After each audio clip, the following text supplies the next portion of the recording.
So these assessments, they vary depending on what topics were covered on days 1 through 4. So because day 2 really spoke about adjectives, lots of adjectives, this one's asking them to circle the stronger adjective. So I had suggested to them to box it out. Okay, these are synonyms, so they both mean the same thing, but which one's a better way to say it, which is like a leveled up way to say it. So we say big or huge. Well, huge is a leveled up way to say it. You can say tiny or small. Tiny is a leveled up. Cold or icy. Icy is a leveled up. Okay, and that's worth 3 points. Circle all the words with AI vowel team again. They're just looking for AI. So AI, and that would have been 2 points. What would have challenged them would have been to read it, but we're going to play nice. Make each noun plural. That means you're adding a suffix s, and I did do this because we do it in Saxon phonics. Right? So horse becomes horses, dog becomes dogs, button becomes buttons, and then they had to use it in a sentence. And a sentence is something that begins with a capital letter and ends with a punctuation mark. And if it was coherent, then they got 3 points for the sentence and 3 points for the words. Capitalize each proper noun, so it tells them that these words are supposed to be capitalized. And I even curated with them. Q should be capitalized, S and A. Again, not really trying to give them the answers, but modeling the strategies, and they're supposed to take that and know, okay, capital Q, not like little q, capital S. Capital A-G-U-S-T.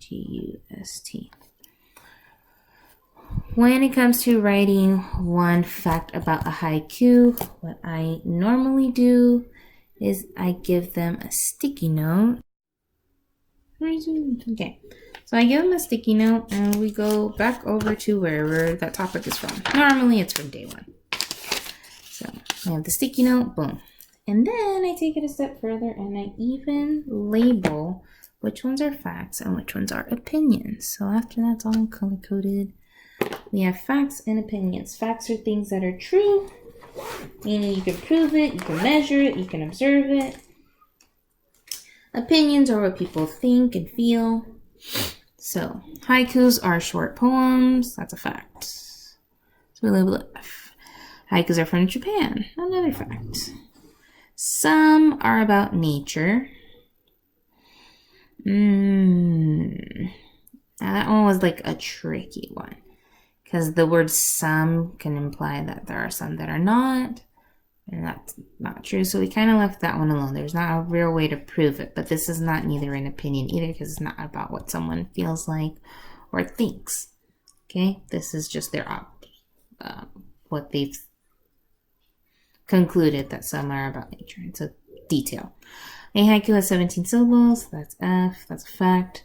It has 3 lines, fact. The first line has 5 syllables, fact. Second line, 7 syllables, fact. Third line, 5 syllables, fact. Many haikus are about seasons.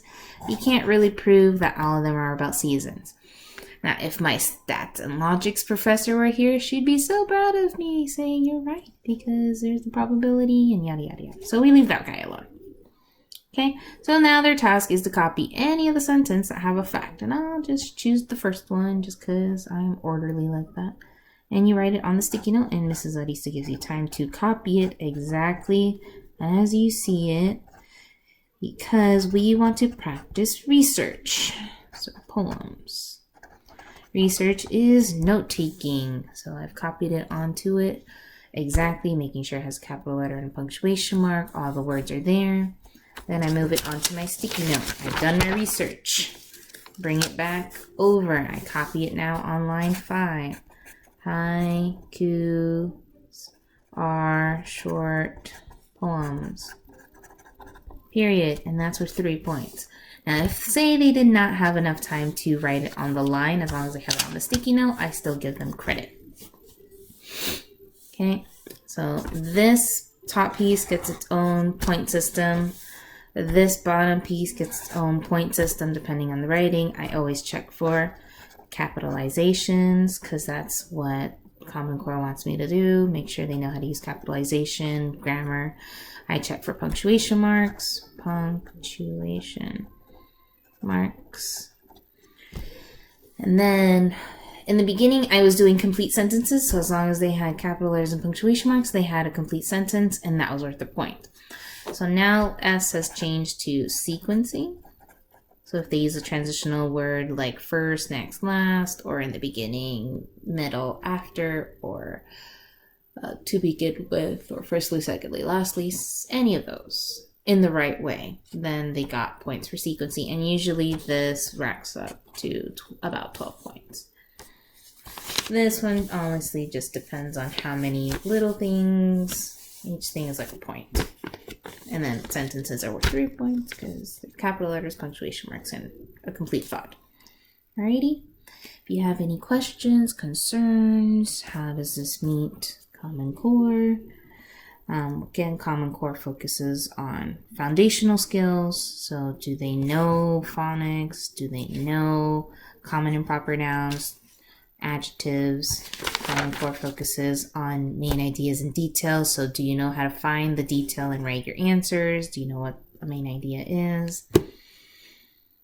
And amongst other things. But that is our weekly practice in about everything that we dabble with.